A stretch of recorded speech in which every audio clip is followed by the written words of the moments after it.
Le lieu du crime aujourd'hui, c'est une dune du Pas-de-Calais. C'est là que 4 jeunes femmes ont été retrouvées mortes, enterrées. Les 2 premières victimes sont 2 sœurs.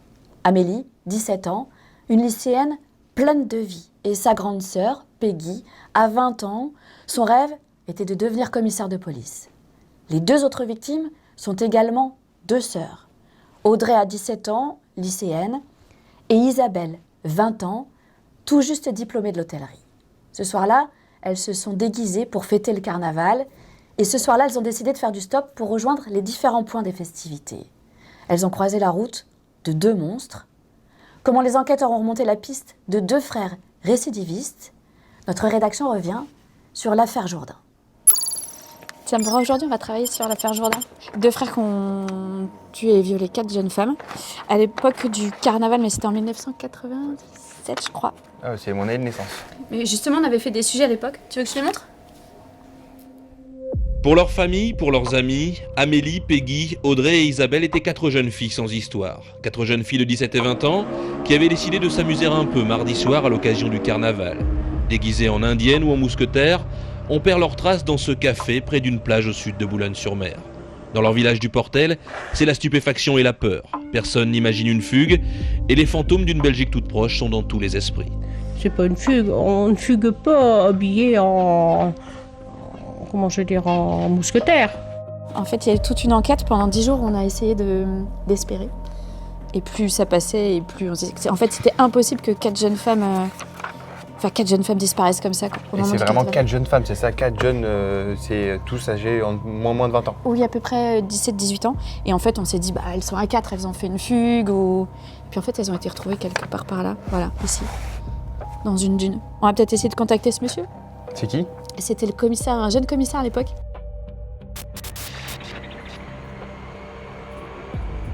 Bonjour, c'est Lila. Bonjour, comment ça va? Bien et vous? Très bien, On va passer un petit peu de temps sur le littoral aujourd'hui. avec plaisir. Vous êtes dispo pour nous raconter une longue histoire? Une grande histoire, longue et une vieille histoire maintenant. Bon allez, on y va. On y va.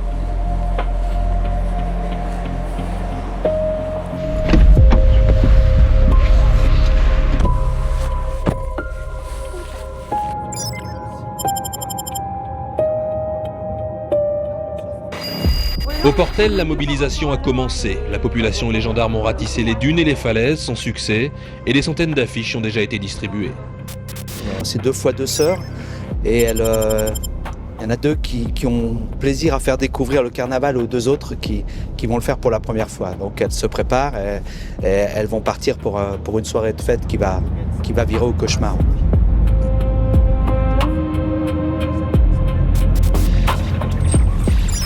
Bonjour Mathilde Jeanne. Bonjour Marion, vous allez bien? Très bien, merci. Blandine Lejeune, je suis avocate au barreau de Lille et j'ai assisté les parties civiles dans l'affaire Jourdain.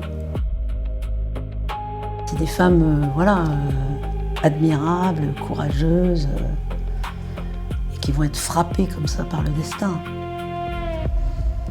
Quel est votre rôle à ce moment-là? Alors mon rôle, c'est d'abord de prendre connaissance des éléments du dossier, de les expliquer à mes clientes. La thèse de la fugue est donc toujours privilégiée par les enquêteurs qui affirment que rien ne prouve qu'il s'agit d'un enlèvement. Et nous, au niveau de la police judiciaire, on intervient quelques jours plus tard. C'est le lundi 17 février. Donc je me suis pas posé trop de questions, j'ai pris toute la brigade criminelle. Une disparition, il faut agir vite et fort. C'est le moment où il faut mettre un maximum de moyens au départ parce qu'en fait il y a une espèce de compte à rebours qui débute. Et surtout on va voir les 2 mamans, Marie-Josée Merlin et Laure Lamotte. Et l'entretien va être déterminant. L'anxiété des mères rajoute on se dit ça sent pas très bon quand même. Il n'y a que les mamans pour ne pas croire en l'hypothèse d'une fugue. Les 4 jeunes femmes ont disparu sans moyen de paiement, sans vêtements de rechange. Elles sont parties en costume de carnaval, habillées en indienne ou en marquise. Et l'une d'elles devait fêter ses 17 ans seulement quelques jours plus tard. On peut pas penser au pire dans la configuration dans laquelle elle se trouve. C'est-à-dire qu'une fois que ça a eu lieu, on se dit que c'est possible, mais 4 filles d'un coup, ça paraît invraisemblable. Et il n'y en a pas eu depuis.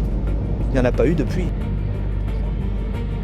Et elles sont 4, rassurez-vous, c'est une fugue, elles sont parties faire la fête, mais elle savait que c'était pas possible. Mais personne n'imaginait qu'on puisse kidnapper 4 filles en même temps. Et même les mamans avaient dit à leurs filles qui partaient au carnaval, restez groupées. Ainsi, on risquait rien. Preuve que non. À ce stade de l'enquête, les policiers vont recueillir un témoignage déterminant grâce à une simple enquête de voisinage. C'est un tout petit détail, mais qui va tout changer. Sur les festivités du carnaval, on nous signale la présence d'un fourgon qui est particulier parce qu'il est beige, mais il a aussi des bandes vertes sur le côté. Et on nous donne une immatriculation. Et donc, Ça veut dire qu'il y a des gens qui se sont dit, tiens, je vais prendre la plaque de ce truc-là. 2 individus qu'on voit alors que tout le monde s'amuse. Eux s'amusent pas, ils sont en train d'observer les gens qui s'amusent. On reçoit un appel de la gendarmerie d'Étaples qui nous dit le fourgon que vous avez diffusé, il est garé à Étaples et il nous donne l'immatriculation 7554 PN. Vous vous souvenez encore de l'immatriculation? Oui, c'est une affaire hors norme. Alors quand on l'a en soi, elle y est pour toujours, je pense. Et donc tout de suite, un premier profil?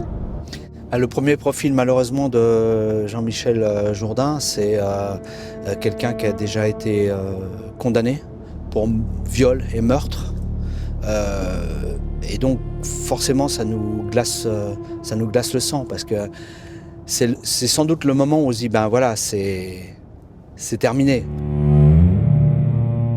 On regarde aussi au niveau de la famille, on s'aperçoit qu'il a un autre frère, Jean-Louis Jourdain, qui lui a été condamné pour viol et tentative de meurtre. Il a laissé une femme pour morte, il l'avait étranglée. Il l'a laissée pour morte et heureusement pour elle, elle était simplement évanouie. Cette jeune femme, nous l'avions rencontrée. Son témoignage est glaçant, vous allez l'entendre. Difficile de comprendre pourquoi Jourdain avait été libéré avant la fin de sa peine, vu la gravité des faits. Il m'a arraché ma jupe, tout. Et puis, tout de suite, il a vu que j'avais des bandanas, donc il a serré mon cou.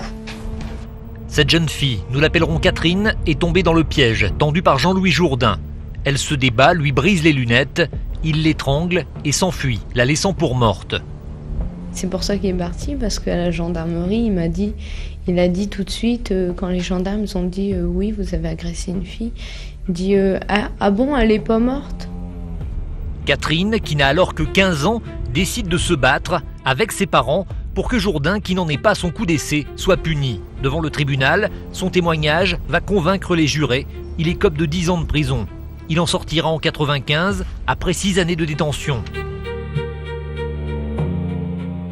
Comme on dit dans notre jargon, on a couché Jean-Michel, on l'a vu rentrer et avec la BRI, avec les enquêteurs. Moi, dans la journée de mardi, mercredi, j'ai rappelé du monde et on a presque toute la division criminelle qui est présente sur le secteur. Donc on sait que c'est une famille à problème. On casse la porte. Déjà, il y a un gros chien.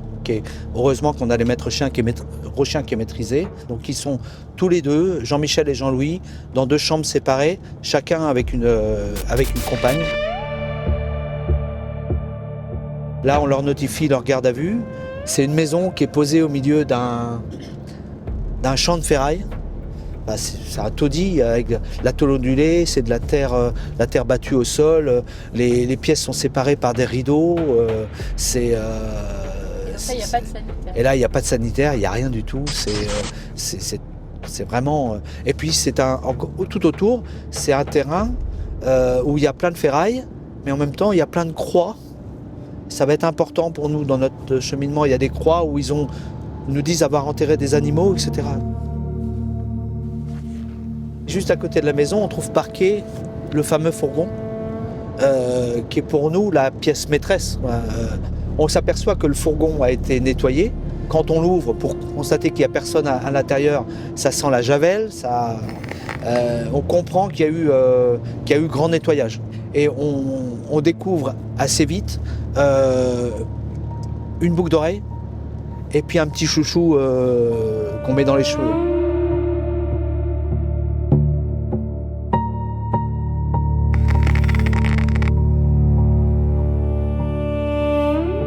Physiquement, ils sont déjà grands, très baraqués, surtout Jean-Michel. Ils ont des mains tous les deux, mais des battoirs, quoi. Donc on imagine, forcément l'imagination prend le dessus dans ces cas-là. Qu'est-ce qu'elle pouvait faire? Parce que vous savez, le bruit a couru aussi, mais c'est pas possible. 4 filles, il y en a au moins une qui prend la fuite. Sauf qu'elles ont été prises au piège dans la camionnette et qu'elles ne pouvaient plus s'en sortir. Et forcément, on s'est dit, les pauvres, elles ne pouvaient pas s'en sortir, quoi. Tout de suite. Immédiatement. C'est le sentiment immédiat. Qu'est-ce qu'elles pouvaient faire contre 2 monstres pareils? C'est une course contre la montre qui commence. Les policiers ne disposent que de quelques heures de garde à vue pour faire parler les frères Jourdain. Il va falloir compter sur le savoir-faire et l'expérience des enquêteurs pour trouver la faille. Qu'est-ce qu'ils ont fait des corps? On en est déjà là. Donc l'interrogatoire, on en est déjà à plusieurs heures de garde à vue. Et ils ne lâchent rien.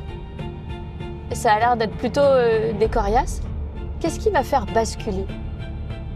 Les contacts vont s'établir petit à petit avec l'un et l'autre, hein, les enquêteurs. Et c'est important de bien choisir les binômes des enquêteurs qui vont faire ces auditions, parce que il faut des binômes qui soient complémentaires, des gens qui soient à l'écoute, des gens qui peuvent provoquer un peu, d'autres qui soient plus discrets. C'est l'expérience d'avoir traité des affaires criminelles et de voir comment réagissent des personnes qui sont en garde à vue. Et on s'aperçoit que Jean-Louis, qui est le plus vieux des deux, qui est pas débile, mais qui a une déficience mentale. Petit à petit, ils vont l'amener sur un registre qui est le registre de la religion. Eh bien, la voilà la faille, la religion, et les policiers vont s'engouffrer dans cette brèche. Dans la maison, on a vu qu'il y avait des croix des sépultures et que c'était quelque chose d'important pour cette famille. Pour 2 raisons, en fait. D'abord parce qu'on a vu ces croix, ils nous ont dit qu'ils avaient enterré des animaux, et donc poser une croix sur un animal, c'est pas complètement banal. Et puis Jean-Louis a une petite chaîne avec une croix, et à un moment, il y a les enquêteurs qui disent aujourd'hui on peut plus rien faire pour elle, mais peut-être quand même qu'elle mérite une sépulture. Et alors que jusque-là, Jean-Louis, on le sent fébrile, mais il craque pas. Là, tout d'un coup, il dit oui, elle mérite effectivement une sépulture, on peut plus rien pour elle. À ce moment-là, la priorité, c'est retrouver les corps. Et quoi, il prend un papier, un crayon? On lui donne un papier, un crayon, et il fait un dessin qui nous emmène à la plage de Sainte-Cécile, à l'endroit où ils ont parqué le fourgon. Et donc, on part très très vite. On prévient les autorités judiciaires, enfin le magistrat instructeur, qu'on fait un transport sur les lieux. On prévient aussi la gendarmerie qui va envoyer du monde pour sécuriser la zone, parce qu'on ne veut naturellement pas que la presse soit à proximité de ce transport. Et puis on arrive dans un cul-de-sac. Mais nous aussi on y arrive.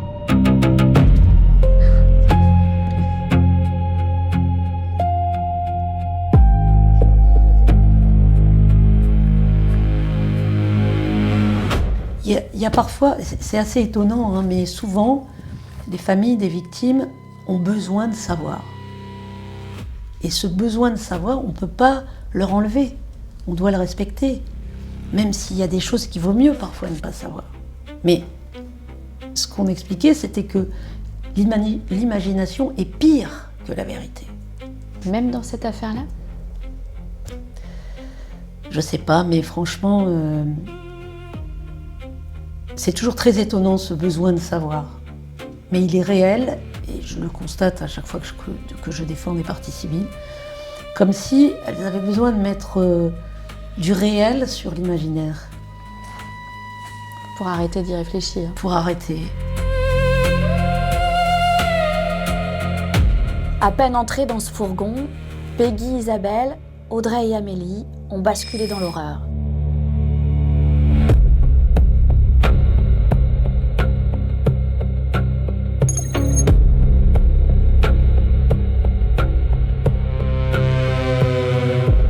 Moi, ma conviction, c'est que, et ça repose aussi sur des choses factuelles, évidemment, hein, mais ma conviction, c'est que tout s'est passé dans le camion, parce qu'il ne faut pas oublier qu'après les agressions sexuelles, elles ont été rhabillées, et qu'il n'y a pas un grain de sable au niveau des vêtements.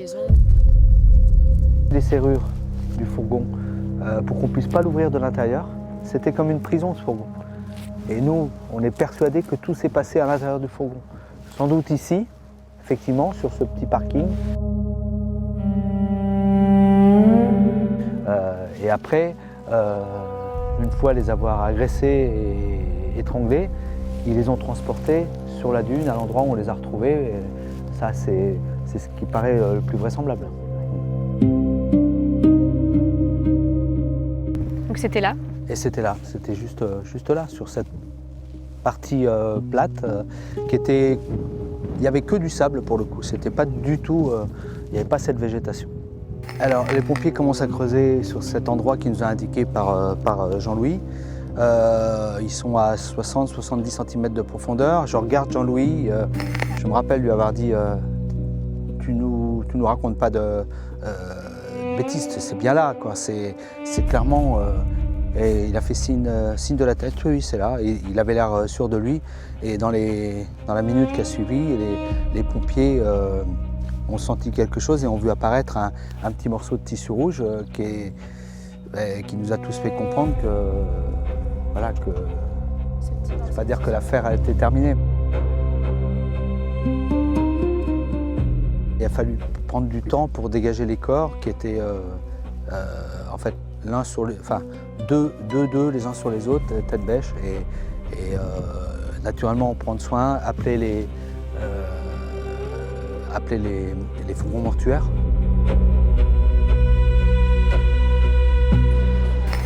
Audrey, Isabelle, Amélie et Peggy, c'était leurs voisines, leurs copines de classe ou leurs confidentes. Depuis hier soir, il n'y a plus que le vide, l'absence.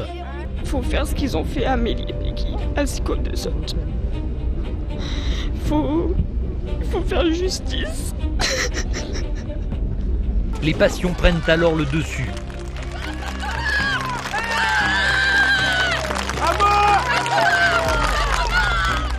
Ce jour-là, elles avaient rendez-vous avec le diable. Le diable s'appelait Jourdain. Les 4 filles qui se voient mourir l'une après l'autre, les 2 qui se serrent, puisqu'on retrouve les ADN de Peggy sous les ongles d'Amélie. Donc ça veut dire que les sœurs se sont terrées l'une contre l'autre. Enfin, c'est inimaginable, inimaginable. Comment ils les ont violées, puis étranglées l'une après l'autre, puis enterrées dans ce trou. Comment 4 filles peuvent être kidnappées, violées et tuées et enterrées dans une dune de sable. Le légiste avait parlé de dilacération des organes génitaux. Et j'avais pris la définition du mot dilacéré dans le dictionnaire. Et c'était déchirer, mettre en pièces.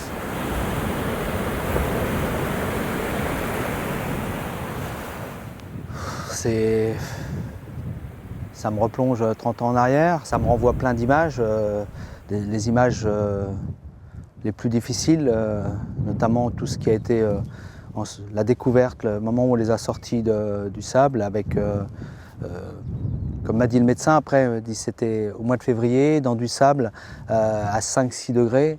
C'est presque comme un frigo, donc les corps étaient, malgré les 10 jours passés, les corps étaient très bien conservés. On a vu ce petit morceau de tissu rouge, on s'est tous regardés, on a regardé Jean-Louis, il m'a regardé d'un air, il ne me l'a pas dit, mais tu vois, je t'ai pas menti. Il y avait quelque chose comme ça dans son regard. Et puis voilà. Et j'ai pas vu beaucoup d'humanité. La seule fois où on a senti qu'il pouvait s'ouvrir un peu, c'est quand il nous passe les aveux. Mais là, ici, non, c'est là.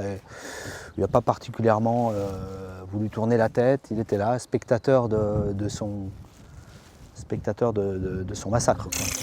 Sur la petite place du marché ce matin, l'incompréhension reste totale. Pourquoi les Jourdains sont-ils sortis si vite de prison?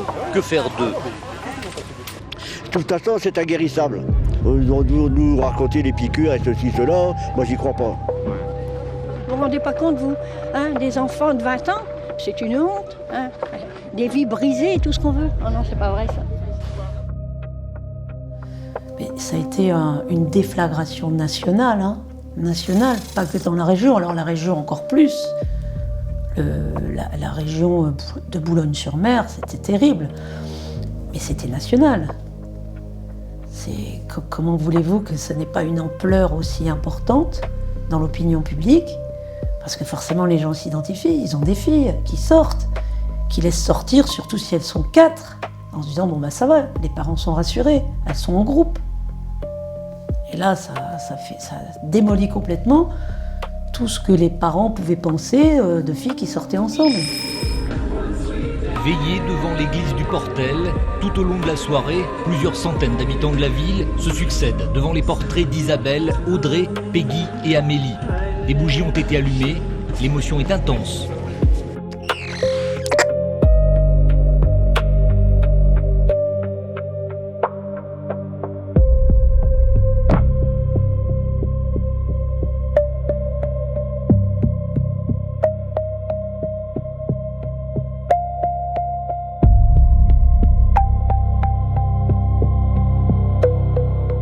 Le temps du recueillement n'a pas duré très longtemps, balayé par une polémique, celle de la récidive déjà.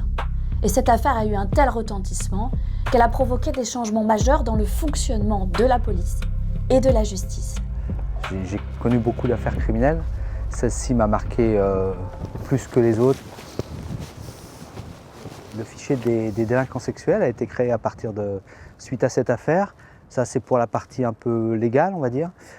Pour une partie plus psychologique, on s'est rendu compte d'une chose, c'est que nous, en tant qu'enquêteurs, aucun soutien psychologique à l'époque. Zéro. La police nationale ne fournissait aucun soutien parce que on était des policiers, donc on était forts, quoi. Enfin, bon. On a beaucoup progressé depuis, énormément progressé. Et cette affaire a contribué. On a maintenant des structures de soutien psychologique et on doit gérer ça. Ce qui a changé, c'est que quand on a dénoncé une disparition inquiétante, on prend les choses beaucoup plus au sérieux qu'elles n'étaient prises à l'époque. Et la condamnation, réclusion criminelle à perpétuité, ça marque, hein, une réclusion criminelle à perpétuité.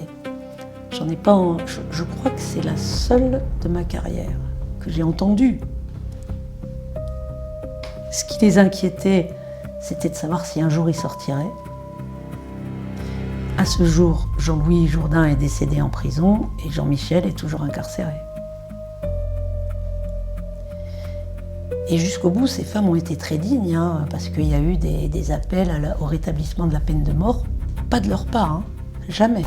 Je comprends que les gens ont un peu faire justice parce que dans le fond de mon cœur, j'aurais bien envie de le faire, mais enfin, j'estime que c'est pas moi à la faire. Mais il faut savoir s'arrêter. Il faut savoir s'arrêter parce qu'on va plus s'en sortir à ce moment-là. Ça vous a marqué à vie? Je pense, oui. On pense que c'est inimaginable, mais l'être humain est ce qu'il est, quoi. Voilà, avec ses noirceurs. Et que des Jourdains, il n'y en a pas que 2, malheureusement.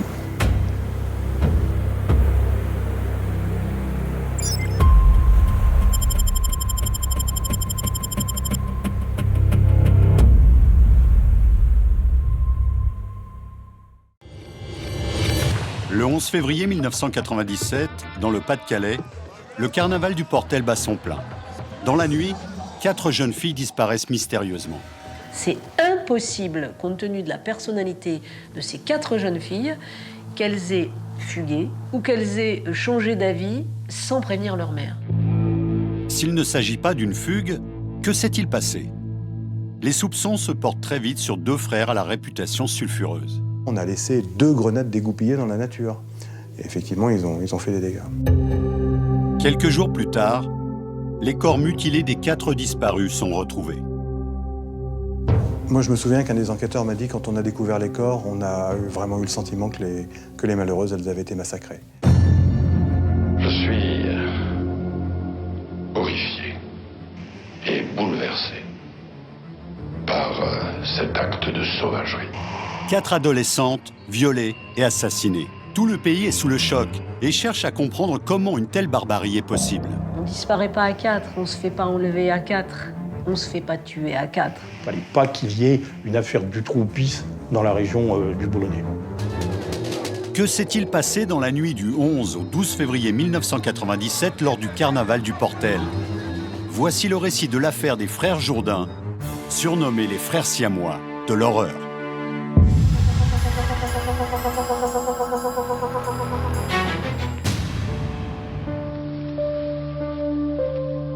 « 22 février 1997, à Boulogne-sur-Mer, dans le Pas-de-Calais.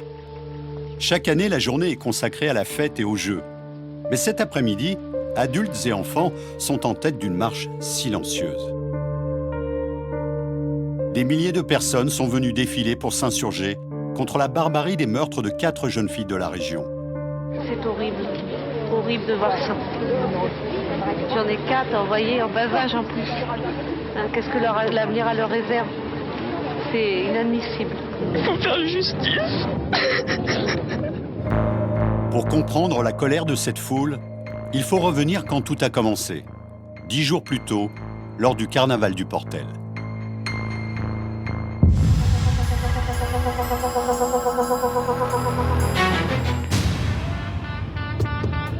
Nous sommes le 11 février 1997, lors du carnaval du Portel dans l'agglomération de Boulogne-sur-Mer.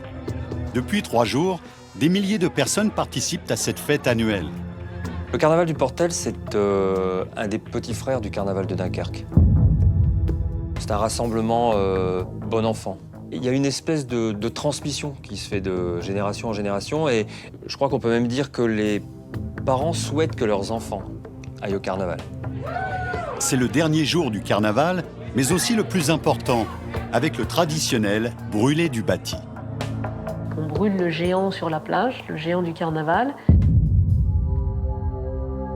Et c'est ce qui sonne la fin du carnaval. Traditionnellement, la fête se poursuit toute la nuit sur la plage pour se terminer à l'aube.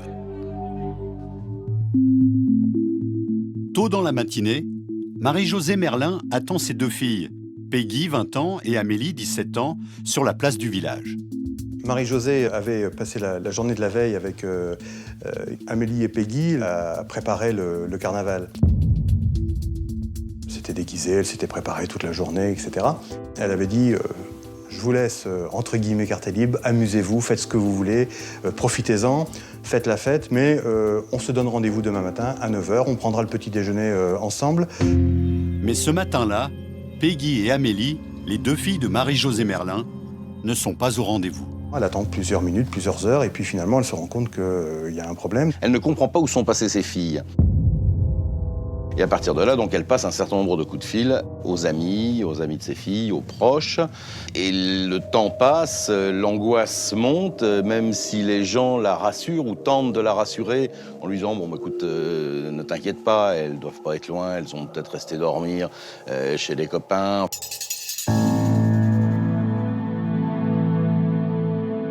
La matinée passe et toujours aucune nouvelle de Peggy et Amélie.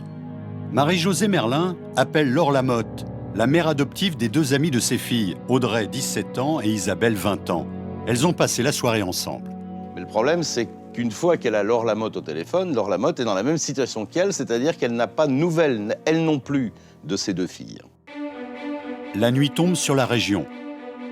Sans nouvelles de leurs filles, les 2 mères de famille se présentent au commissariat de Boulogne-sur-Mer pour signaler leur disparition. Au commissariat, on ne les prend pas très au sérieux, eu égard aux âges de ces jeunes filles. Elles ont entre 17 et 20 ans. Et donc, par conséquent, les policiers de Boulogne-sur-Mer tentent de rassurer ces 2 mères en leur disant que leurs enfants ont sans doute fugué, ont sans doute rencontré peut-être un petit copain et qu'il n'y a pas lieu de s'inquiéter. Le fait qu'elles étaient 4 a amené les services de police à les rassurer en disant voilà, on disparaît pas à 4, on se fait pas enlever à 4, On se fait pas tuer à 4.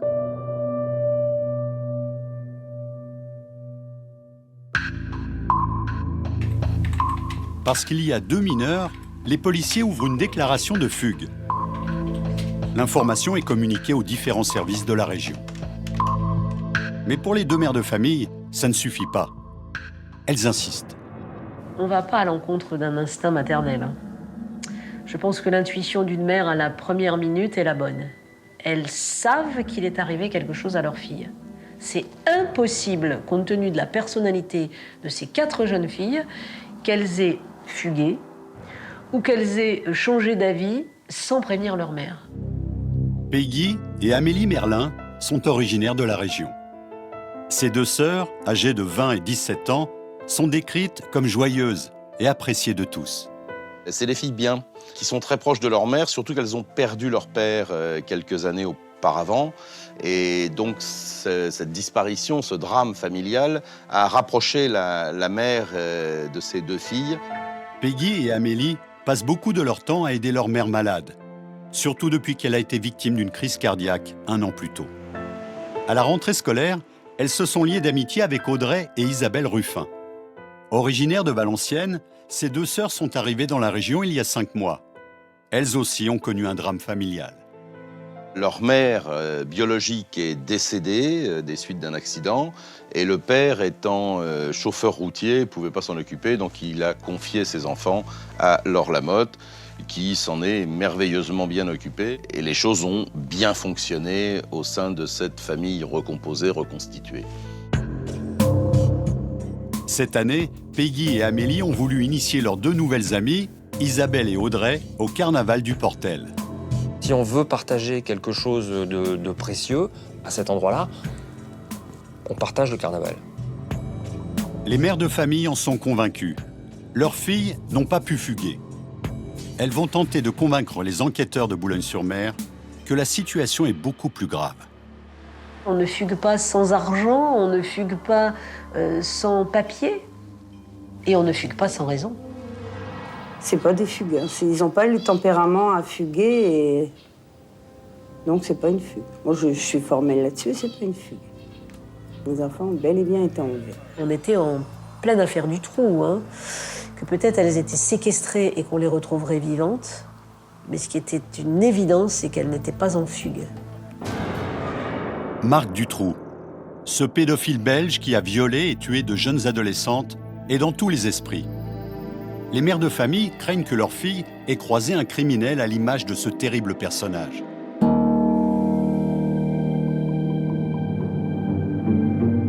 Deux jours plus tard, le 14 février 1997, toujours aucune nouvelle des 4 disparus.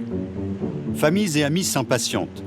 Ils trouvent que les services de police ne prennent pas cette affaire au sérieux en privilégiant la fugue plutôt qu'une disparition. Les proches des jeunes filles décident de mener leurs propres recherches. Une bande d'amis des 4 jeunes filles va faire ce qu'auraient dû faire les policiers.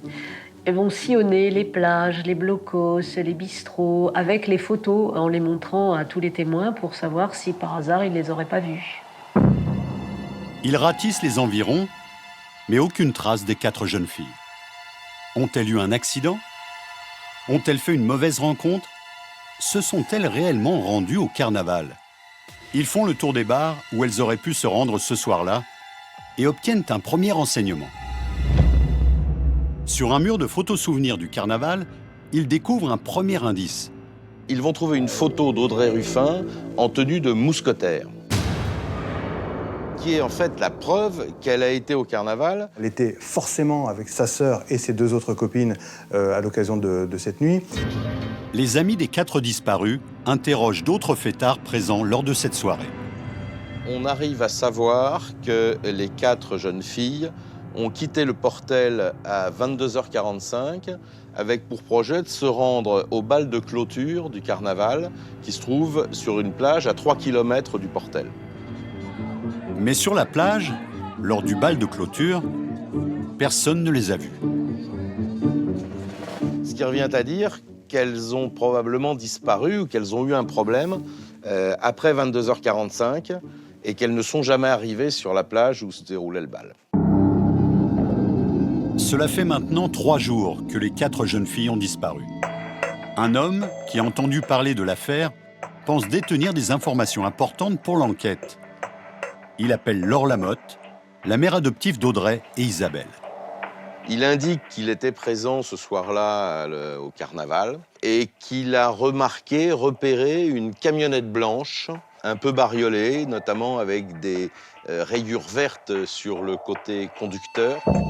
Et la camionnette était immatriculée dans le Nord. Il n'a pas plus de détails sur la plaque d'immatriculation. Avec des hommes au comportement étrange qui ont traîné ce soir-là à Le Portel et comportement d'autant plus étrange qu'ils ne sont pas déguisés. Et les gens non déguisés dans un carnaval se font plus vite repérer. Ces individus seraient-ils à l'origine de la disparition des 4 jeunes filles? Les familles en sont convaincues. Et imaginent le pire. Elles créent un avis de recherche et alertent les médias. Depuis mardi, on est sans nouvelles de 4 jeunes filles. Fugue ou enlèvement, l'inquiétude est très vive. Famille et amis se mobilisent pour retrouver les adolescentes. 4 jours après la disparition des jeunes filles, la presse locale diffuse les avis de recherche des familles ainsi que le signalement du fourgon à rayures vertes. Cette affaire grandissante va interpeller la justice. Le procureur de la République de Boulogne-sur-Mer dessaisit la police locale au profit d'enquêteurs chevronnés, ceux du SRPJ de Lille, la police judiciaire. L'enquête démarre enfin. On sentait bien quand même à ce moment-là de l'affaire que la justice commençait à vraiment s'inquiéter pour le sort de ces 4 adolescentes. Les policiers du SRPJ reprennent l'enquête des proches à zéro. Ils commencent par faire des perquisitions dans les chambres des disparus et font venir une brigade canine. Le capitaine Borin a participé à l'enquête. Le commissaire de police va vite reprendre contact avec les familles pour savoir exactement quand les jeunes filles ont quitté le domicile, comment elles étaient habillées, où elles sont allées, est-ce qu'elles avaient des moyens de communiquer avec la famille. Ce qui est notable dans cette histoire, c'est qu'en fait, les enquêteurs de la police judiciaire vont d'une certaine façon bénéficier de l'enquête un peu parallèle qui a été menée par l'entourage des 4 jeunes filles qui ont disparu. Et c'est vrai que les renseignements qu'on a obtenus par les amis et les proches des familles ont été utiles déjà pour éliminer certaines pistes. Puisque ce qu'il faut faire au départ, c'est ça, c'est recevoir le maximum de renseignements pour pouvoir définir après les axes d'enquête. Les enquêteurs fouillent la région de fond en comble. Les policiers lancent immédiatement un avis de recherche concernant ce qui, à leurs yeux, est la piste la plus concrète, celle de la camionnette à rayures vertes immatriculée dans le Nord. Un numéro vert est mis en place et rapidement des témoignages vont apporter de nouveaux éléments à l'enquête.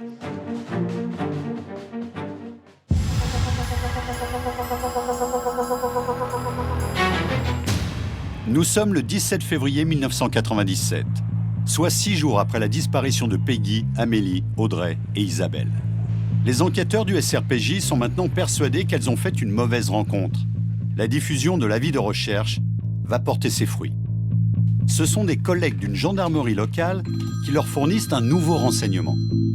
Ils ont remarqué une camionnette blanche avec des rayures vertes les 7 et 8 février, c'est-à-dire quelques jours avant le début du carnaval. Les gendarmes décrivent aux enquêteurs la présence au volant d'un homme inquiétant, ce qui avait attiré leur attention. Ils ont noté la plaque d'immatriculation du fourgon. Les policiers entrent le numéro dans le fichier des cartes grises pour rechercher l'identité du propriétaire. Ils identifient donc le nouveau propriétaire de cette camionnette comme s'appelant Jean-Michel Jourdain. En vérifiant plus avant, ils s'aperçoivent que le Jean-Michel Jourdain en question est largement et tristement connu de leur service. Les enquêteurs apprennent que cet homme de 35 ans vit avec son frère sur une commune du secteur. On peut s'apercevoir que les frères Jourdain sont connus des services de police et de la pénitentiaire, puisqu'ils ont eu déjà des affaires criminelles importantes, qui ont été condamnés à plusieurs reprises à des peines lourdes pour des viols, pour des attouchements et pour des tentatives de meurtre. Ces 2 frères ont-ils croisé le chemin de Peggy, Amélie, Audrey et Isabelle ce soir du carnaval? Au vu du profil inquiétant des suspects, les policiers du SRPJ se rendent immédiatement au domicile familial pour les interpeller. Quand ils arrivent chez les Jourdain, ils envisagent le pire. Ils vont découvrir une espèce de cabane immonde qui trône au milieu d'un espèce de terrain vague où il y a de la ferraille partout. Tous ces gens vivent les uns sur les autres, dans une crasse indescriptible. Enfin, c'est vraiment une espèce de verrue qu'il y a comme ça au milieu du village. Dans la cour des Jourdain, les enquêteurs découvrent une camionnette dont la plaque d'immatriculation correspond à celle de leur recherche. Ils procèdent à une perquisition du domicile de la famille ainsi que de la fourgonnette. Ils vont s'apercevoir qu'il n'y a plus sur les côtés à l'avant gauche de rayures vertes et l'avant gauche a probablement été repeint récemment.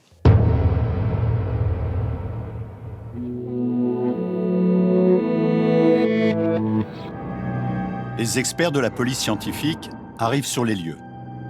À l'intérieur du véhicule, ils découvrent différents éléments matériels. Alors ils vont passer de fond en comble cette camionnette. D'abord, ils vont découvrir qu'elle n'a plus de rideau, qu'il n'y a plus rien à l'intérieur, donc elle aurait été vidée. Ils voient quand même qu'elle a été nettoyée à grande eau, comme si on avait voulu faire disparaître des indices. Dans le fourgon, les experts saisissent 2 planches de contreplaqué vernis sur lesquelles se trouvent des traces rougeâtres. Ils vont découvrir également une boucle d'oreille dont le fermoir est déformé. Ils vont retrouver des cheveux et probablement peut-être des poils sous les sièges passagers. Et enfin, sur une banquette en tissu avec une armature en bois, ils vont trouver des taches suspectes. Que s'est-il passé dans cette camionnette? Toutes ces pièces sont mises sous scellé pour être expertisées en urgence. Devant les caméras de télévision, Jeanne, la mère des frères Jourdain, fournit un alibi à l'un de ses fils. Je peux te jurer qu'il ne bouge jamais d'ici. Ah non. Il n'a pas été au carnaval l'autre jour, la semaine dernière. Il vous le dit qu'il n'a pas été, il a toujours été ici. Il n'a jamais bougé d'ici. Mais les policiers ont d'énormes doutes sur le témoignage de cette femme. Ils sont convaincus de détenir les bons suspects, d'autant plus que rapidement, de nouveaux témoignages établissent que les 2 frères étaient bien au Portel le soir du carnaval. Jean-Michel et Jean-Louis Jourdain sont placés en garde à vue pour être entendus. Ils sont vraiment les suspects numéro 1 dans cette affaire. Les policiers sont persuadés qu'ils sont de près ou de loin mêlés à la disparition de ces 4 jeunes filles. Pour trouver des preuves irréfutables, la police procède à un ponçage du fourgon saisi chez les Jourdain. Cette opération fait apparaître des rayures vertes sur fond blanc. Pour les enquêteurs, il s'agit bien du fourgon aperçu par plusieurs témoins le soir de la disparition des 4 jeunes filles. En garde à vue, les enquêteurs ont 48 heures pour faire parler les frères Jourdain. Ils vont donc se pencher sur la vie de ces 2 hommes au profil inquiétant.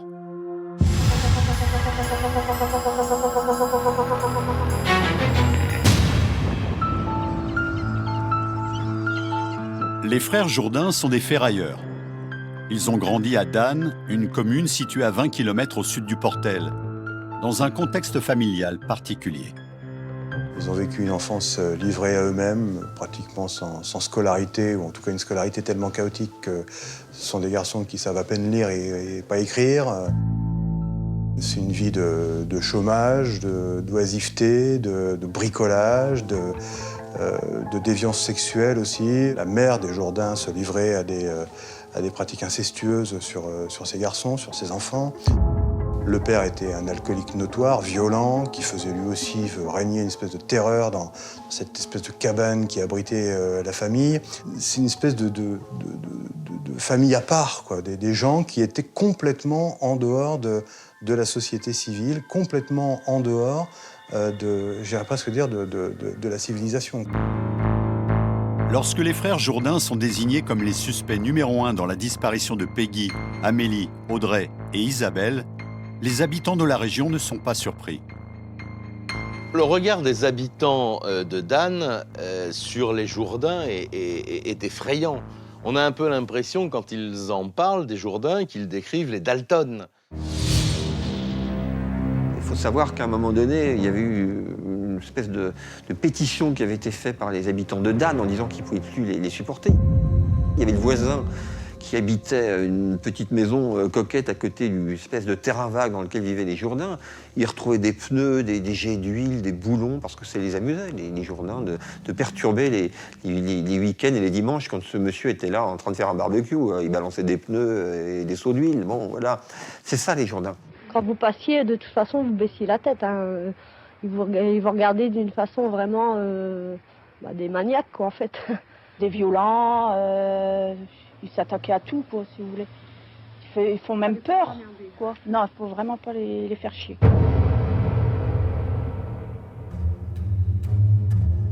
Jean-Michel Jourdain a 35 ans. Il vit de petits expédients et de la vente de ferraille. Il se marie 2 fois et a 3 enfants, dont une petite fille, Jennifer, qui meurt en bas âge des suites d'une méningite. Sa femme le décrit comme un bon mari et un père attentionné. Un portrait qui n'est pas partagé par tout le monde. Jean-Michel Jourdain, il est décrit par tout le monde comme une brute épaisse. C'est une boule de muscles, une boule de nerfs, et que la violence est contenue, enfin est toujours présente dans son attitude, dans son regard. C'est un type qu'on ne souhaite pas avoir comme voisin. Les enquêteurs découvrent que son casier judiciaire porte trace de 2 condamnations. La première date de 1980, pour des faits qualifiés d'attentat à la pudeur avec violence. Alors qu'il a à peine 15 ans, on est dans les années 80, il agresse une jeune fille de 12 ans, des faits d'une extrême gravité qui vont l'amener, alors qu'il est mineur, à être condamné à une peine de 10 années de réclusion criminelle, ce qui est quand même pas fréquent. Il sort de prison au bout de 3 ans, avec une mise à l'épreuve de 5 ans. Jean-Michel Jourdain enchaîne les relations sentimentales, mais en 1986, il bascule dans le meurtre. Alors qu'il est marié et va devenir père, il tue une ancienne petite amie, Anita Dassonville, âgée de 18 ans. Et cette espèce de personnage, pour ne pas dire plus, a gardé une espèce de rancune sentimentale à l'égard d'Anita Dassonville. Et il va y retourner un jour pour lui ôter la vie. Le 9 mars 1989, il est condamné à une peine de 15 ans de réclusion criminelle. Il est libéré après avoir purgé 9 ans de prison. Jean-Louis Jourdain, lui, a 37 ans. C'est l'aîné des 2 frères. Un retard mental a été diagnostiqué dès le plus jeune âge. Il a eu quelques aventures féminines de courte durée. Il devait avoir beaucoup de difficultés à séduire les femmes. Ou alors il fallait qu'il rencontre des femmes qui elles-mêmes étaient même très limitées au plan affectif et au plan culturel en général. Mais ce sont ses antécédents judiciaires qui interpellent les enquêteurs. Son casier mentionne 4 condamnations, dont 3 relatives à des crimes et délits sexuels. La plus importante est celle du 22 septembre 1989, date à laquelle il a été condamné à 10 ans de réclusion criminelle pour viol. Il sortira de prison 5 ans plus tard.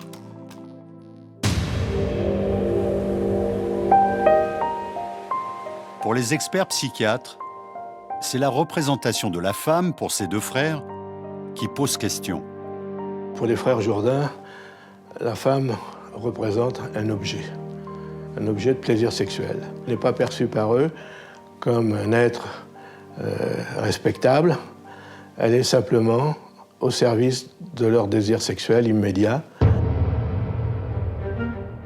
Au vu du profil inquiétant des frères Jourdain, les enquêteurs pensent au pire. Mais il est possible que les adolescentes soient séquestrées quelque part. Alors il faut agir vite. En garde à vue, les frères Jourdain ne sont pas bavards. Les enquêteurs vont se heurter en fait au mutisme de l'un et de l'autre. Ce sont des gens qui ne communiquent pas, qui sont très refermés sur eux-mêmes, qui ont la parole difficile de toute façon. Donc ils connaissent la procédure. Ils savent que la meilleure des choses à faire, c'est de ne pas parler, c'est de ne rien dire. Face aux questions des enquêteurs, les frères Jourdain affirment qu'ils n'étaient pas au carnaval du Portel dans la nuit du 11 au 12 février. Ils disent être restés chez eux à regarder la télévision. Ils vont même donner le programme télé du soir. Ils essayent un peu de donner le change, ils essayent un petit peu d'argumenter en expliquant leur position, mais enfin évidemment ça va pas tenir longtemps.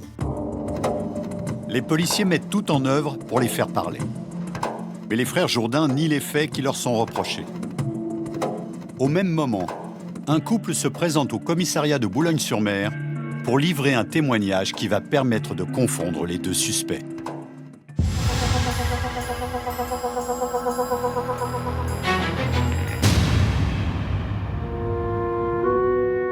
Nous sommes le 20 février 1997, soit 9 jours après la disparition des 4 jeunes filles. Alors que les frères Jourdain sont en garde à vue, un couple se présente au commissariat de Boulogne-sur-Mer pour leur raconter ce qu'ils ont vu la nuit du carnaval. Ce soir-là, ils ont croisé la fourgonnette à rayures vertes à plusieurs reprises avec 2 occupants dont le comportement avait attiré leur attention. Ils ont vraiment une attitude très suspecte. Ils regardent autour d'eux, ils s'arrêtent, ils regardent passer les jeunes qui, pour certains, vont à pied jusqu'à Équien, d'autres montent dans les voitures en autostop, enfin bref. Quelque chose leur dit que ce comportement-là, c'est pas le comportement qu'on doit avoir ce soir-là au carnaval. Le couple de témoins explique aux enquêteurs qu'ils ont vu cette fourgonnette prendre en autostop un groupe de fêtards. Et parmi ce groupe de jeunes, il y a une jeune fille qui est habillée en mousquetaire rouge.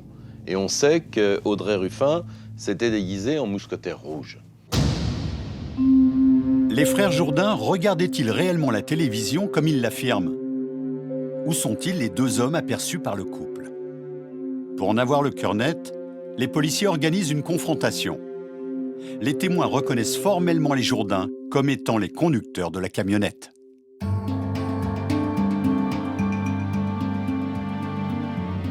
Suite à ce témoignage, les enquêteurs savent qu'au moins une des 4 disparues est montée dans leur fourgon.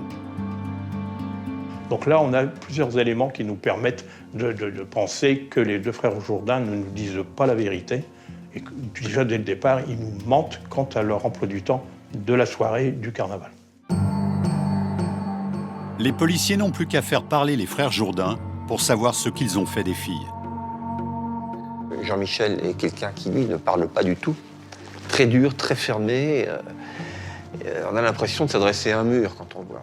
Jean-Louis, c'est différent. On sent tout de suite quelqu'un qui est plus fragile. Et les inspecteurs vont tout de suite comprendre que le maillon faible, entre parenthèses, c'est Jean-Louis. C'est le capitaine Borin qui mène la garde à vue de Jean-Louis Jourdain. Il décide d'adopter une stratégie pour le faire parler.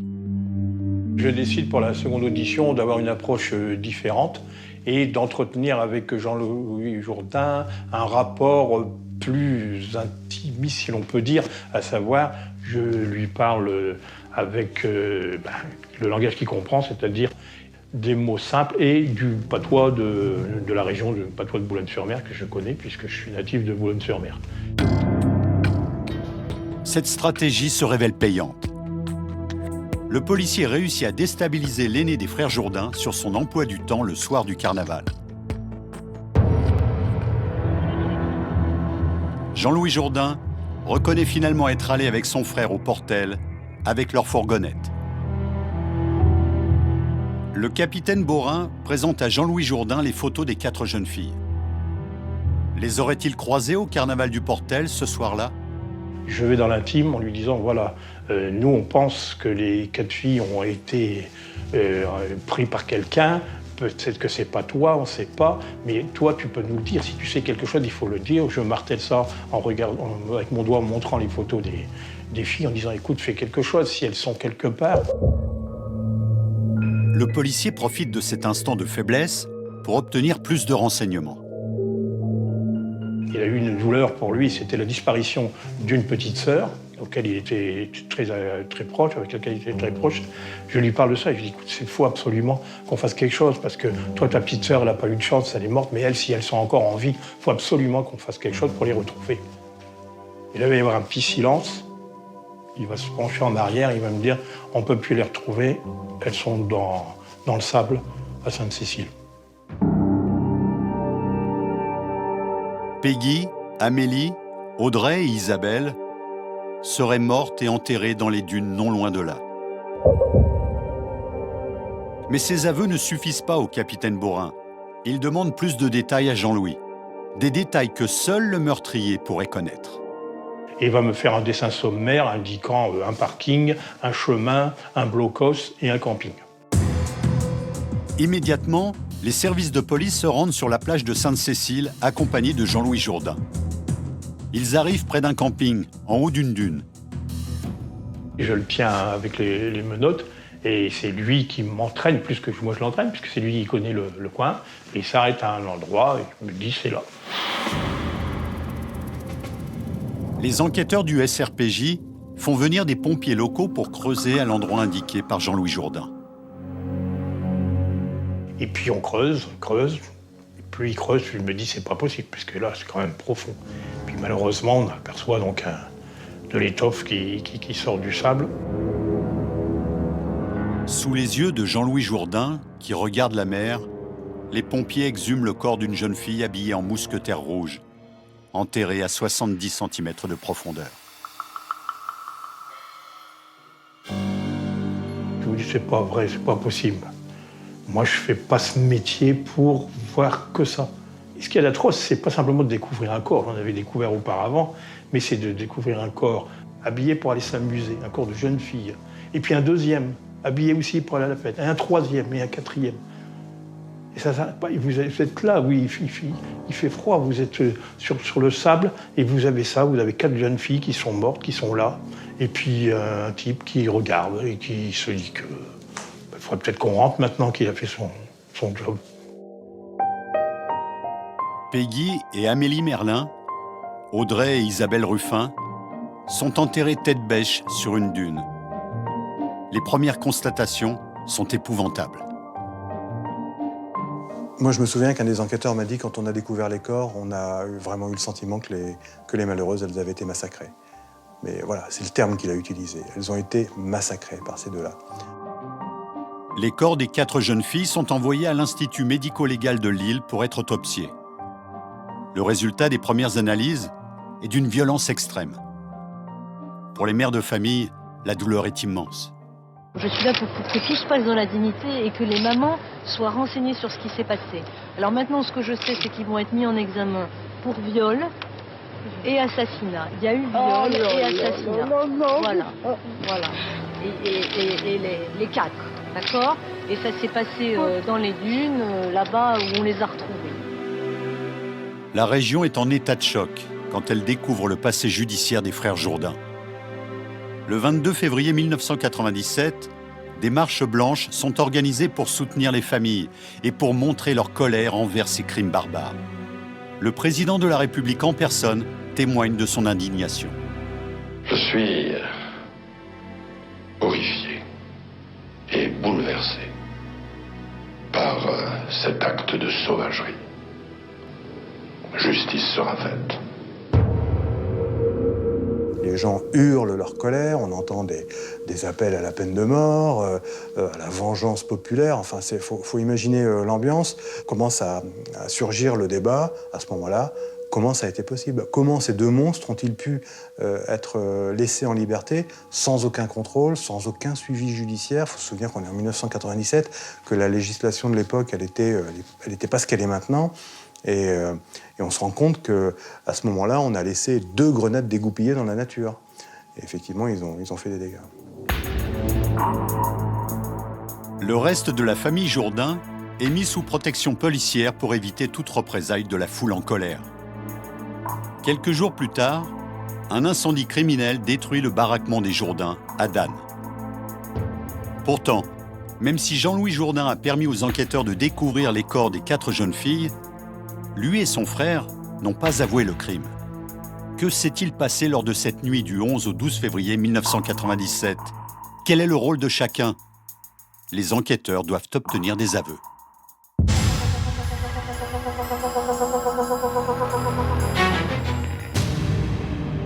Nous sommes le 23 février 1997, soit 2 jours après la découverte des corps d'Amélie, Audrey, Isabelle et Peggy. Les enquêteurs savent que Jean-Louis Jourdain est lié de près à cette affaire. Il leur reste à déterminer le scénario du crime et le rôle de chacun des deux frères dans le meurtre des 4 jeunes filles.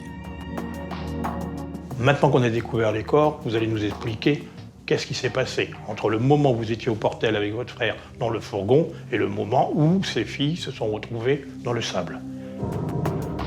Mais les deux frères ont des versions contradictoires et s'accusent mutuellement. De son côté, Jean-Louis Jourdain raconte aux policiers que son frère et lui ont pris les 4 jeunes filles en autostop cette nuit-là. C'est Jean-Michel qui conduit le véhicule et c'est Jean-Louis Jourdain qui est à l'arrière avec les filles. Le trajet devait être très court, 3 km. Et les jeunes filles trouvent assez rapidement que le trajet emprunté par le conducteur ne doit pas être le bon. Elles commencent à s'affoler parce que le temps passe. Et l'une des jeunes filles dit « Bah non, on ne va pas rester avec vous, là c'est trop loin, on veut descendre, on va descendre ». Jean-Louis Jourdain raconte ensuite que le mousquetaire rouge aurait tenté d'ouvrir la porte arrière du fourgon pour sortir. Mais son frère aurait volontairement bloqué la serrure. Il révèle ensuite qu'ils seraient allés ensemble dans un blocos sur la plage de Sainte-Cécile, accompagnés des 4 filles. Jean-Louis Jourdain dit être resté avec elle un moment à l'intérieur jusqu'à ce que son frère Jean-Michel revienne. Et là, il explique que, alors qu'il se trouvait avec les 4 jeunes filles à l'intérieur du blocos, Jean-Michel est venu régulièrement chercher l'une des filles, l'une après l'autre. Et ainsi de suite jusqu'à la dernière. Et lui, Jean-Louis, reste dans le blocos en attendant comme ça. Et puis à un moment, son frère va dire « Viens avec moi ». Et il constate que les filles sont mortes et sont sur le sable. Et son frère lui dit « Il faut creuser maintenant pour les enterrer ». Et tu te tais, il ne s'est rien passé. Mais Jean-Michel donne une toute autre version aux enquêteurs. Il confirme avoir pris en autostop les 4 jeunes filles et s'être rendu à la plage de Sainte-Cécile avec elles. Mais ce n'est pas lui qui les aurait tuées. Il dit les avoir laissées seules avec son frère dans le blocos pendant plus d'1 heure. En revenant, il aurait trouvé les filles mortes et aurait aidé son frère à les enterrer. Ce scénario, ça lui permet de dire, en fait, moi je suis strictement pour rien dans cette affaire. Si les 4 filles sont mortes, c'est sans doute parce que mon frère les a tuées. Qui dit la vérité? Les 2 frères s'accusent mutuellement de la mort des 4 jeunes filles. Les enquêteurs sont dans une impasse. Et puis vous savez, quand des faits d'une gravité comme ça sont commis, vous savez, il n'y a plus de copains, il n'y a plus de famille. Hein, c'est chacun pour soi en général. Les policiers sentent qu'ils n'obtiendront pas d'aveu concordant des frères Jourdain. Ils espèrent que les autopsies des victimes vont leur permettre d'établir le scénario du crime. Les 4 jeunes filles sont mortes étranglées. 3 ont été violées. Une a été ensevelie vivante puisqu'on retrouve des traces de sable à l'intérieur de ses poumons. En revanche aussi, les 4 jeunes filles ont été rouées de coups. Elles avaient d'importantes lésions au niveau du visage, au niveau des articulations, ce qui laisse à penser qu'elles ont été violemment frappées au niveau du visage.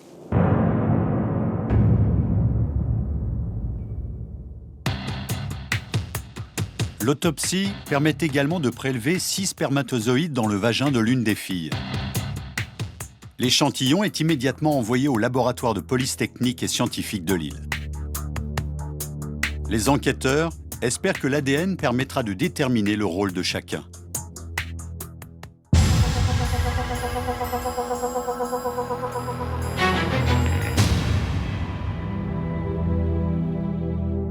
Nous sommes le 27 février 1997 dans la cathédrale de Boulogne-sur-Mer. Les obsèques des victimes ont des allures de deuil national. 5000 personnes et le Premier ministre de l'époque, Alain Juppé, sont présents pour soutenir les familles. En octobre 1997, soit 10 mois après les meurtres, les résultats des tests ADN tombent. Les enquêteurs ont mis beaucoup d'espoir dans ces analyses pour s'approcher du véritable scénario du crime.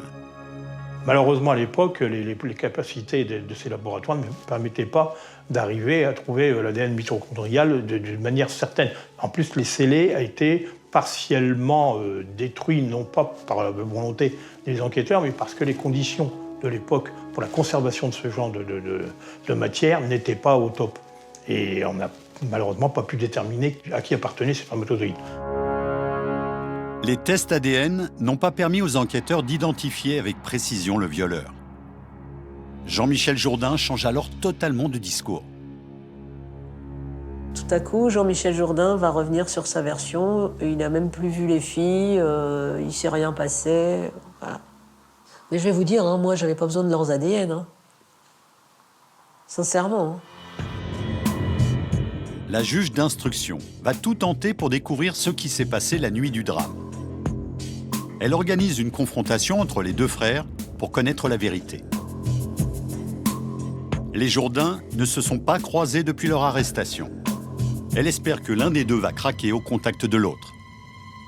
Mais une nouvelle surprise l'attend. Et là, il va se passer effectivement quelque chose d'exceptionnel, d'extraordinaire. Jean-Louis, lui, maintient sa version en disant « moi j'ai dit la vérité, en gros, pas besoin de revenir là-dessus ». Quant à Jean-Michel, lui, il va défendre son frère.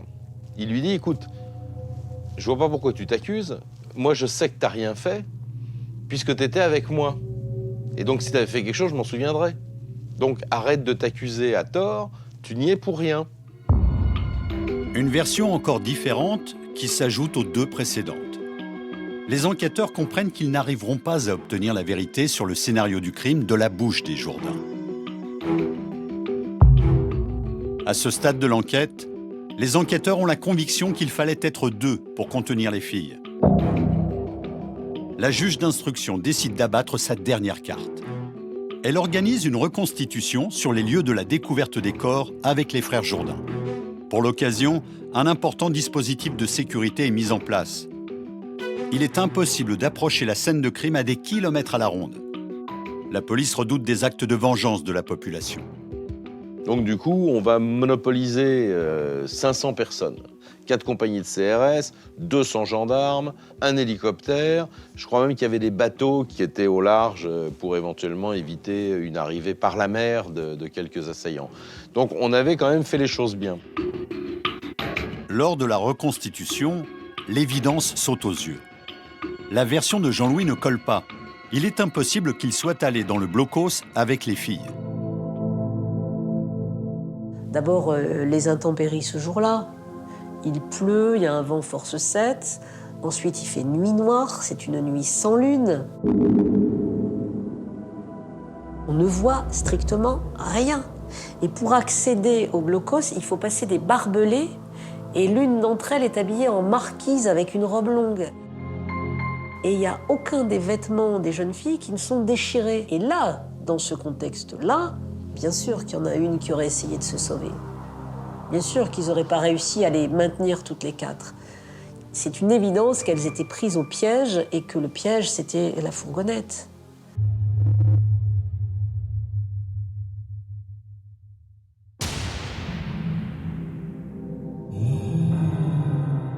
Tout se serait donc passé dans la camionnette des Jourdain. Plusieurs éléments confortent cette thèse. C'est un piège complet. À partir du moment où elles y sont, elles ne peuvent plus s'en aller. Elles ne peuvent plus accéder à l'extérieur puisque les portières sont verrouillées. Il n'y a pas de système qui permet de les ouvrir. Imaginer cela, c'est aussi imaginer l'abomination en fait de ce crime, parce que ça s'est passé dans une espèce de monde complètement clos, très étroit. Elles ont assisté les unes aux autres à ce qui se passait. Les enquêteurs ont peu d'éléments pour confondre les Jourdain. Ils ont la certitude qu'ils ont tué les filles, mais toujours aucun aveu. La seule preuve matérielle du passage des 4 filles dans le fourgon est la boucle d'oreille avec son fermoir déformé, trouvée lors de la perquisition du véhicule. Les enquêteurs sont arrivés à déterminer qu'elle appartenait à Audrey Ruffin. Ce qui veut dire qu'elle a sans doute reçu un coup de poing ou une gifle au niveau du visage, qui lui a arraché la boucle d'oreille, qui a déformé le système de fermeture de cette boucle d'oreille. Pour la justice, les frères Jourdain avaient prémédité leurs actes depuis bien longtemps. Les Jourdain, ce soir-là, sont partis en chasse. On se rend compte que tout a été préparé depuis longtemps. La camionnette, elle a été achetée récemment. On a retiré le système qui permet d'ouvrir de l'intérieur. Et il y avait encore un élément matériel qui établissait la préméditation. C'est la pelle qu'on va retrouver. Cette pelle, bien évidemment, elle était à l'intérieur de cette camionnette parce qu'ils savaient ce qui allait se passer. L'avocat général est même allé jusqu'à penser qu'ils avaient acheté cette fourgonnette dans le dessein de kidnapper une jeune fille. Et là, le hasard leur en a fourni 4. L'instruction ne parviendra pas à déterminer le rôle de chacun des 2 frères. Les enquêteurs espèrent que le procès permettra de faire la lumière sur cette terrible nuit du 11 février 1997.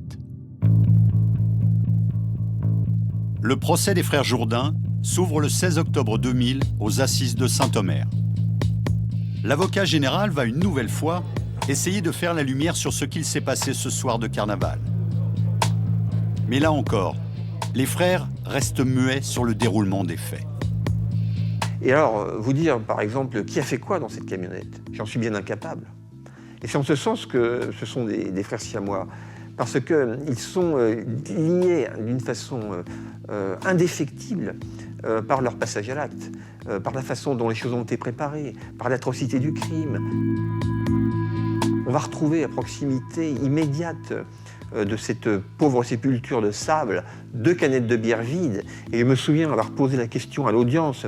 J'avais dit à Jean-Louis, mais c'est quoi ces 2 canettes de bière là qu'on retrouve la bière était suffisamment fraîche? Il me regarde et il me fait non, elle était tiède. Vous voyez, ce genre de réaction, mais c'est terrible à chaud quand vous vivez ça sur un procès comme ça. Ça prouve quoi?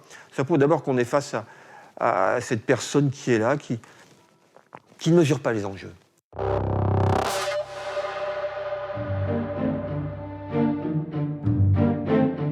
L'avocat général comprend très vite qu'il n'obtiendra pas d'aveu. Mais ce qui marque ce procès, c'est l'attitude des frères Jourdain. On a affaire à 2 types costauds, avec ce qui m'a impressionné, et pas seulement moi, ce qui impressionnait tout le monde, c'était leurs mains.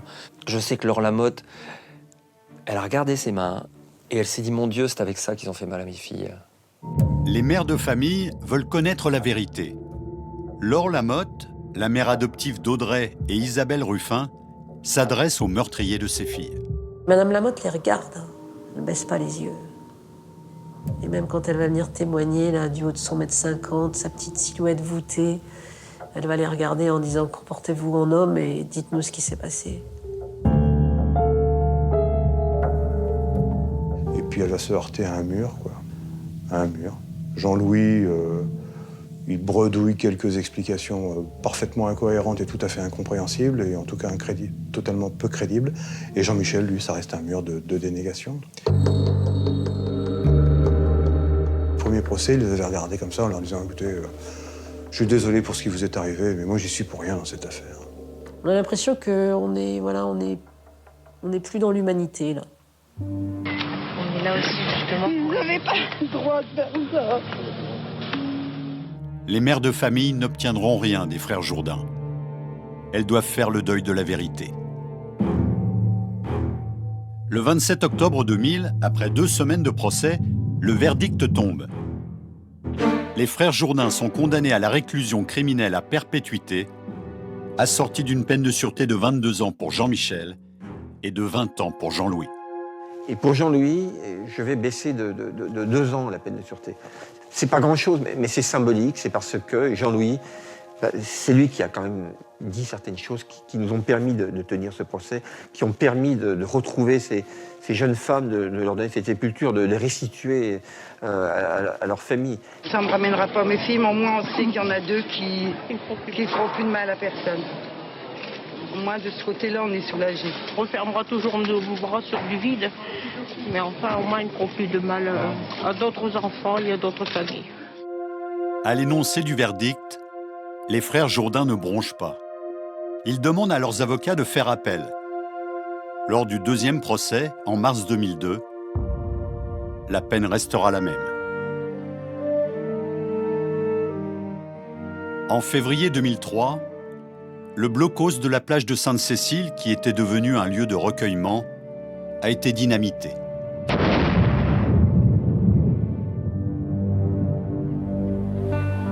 Les années ont passé depuis la mort de Peggy, Amélie, Audrey et Isabelle. La région Nord-Pas-de-Calais n'a pas oublié les meurtres barbares commis par les frères Jourdain. C'est encore très présent dans les mémoires. Hein. Ces 4 jeunes filles, elles ont été le symbole d'une espèce de martyr, quoi. Enfin, vous voyez, martyr sordide, elles ne méritaient pas ça. Elles sont tombées sur 2 monstres qui n'avaient rien à faire dans la société. Vous savez, c'est terrible parce que le temps a passé et je m'aperçois encore aujourd'hui, quand j'y repense, que toute cette émotion est encore là. Il n'y a pas une fois où je suis sur la côte quand je pars au Touquet ou ailleurs, ou au moment où je passe à cet endroit-là où je pense pas à elle.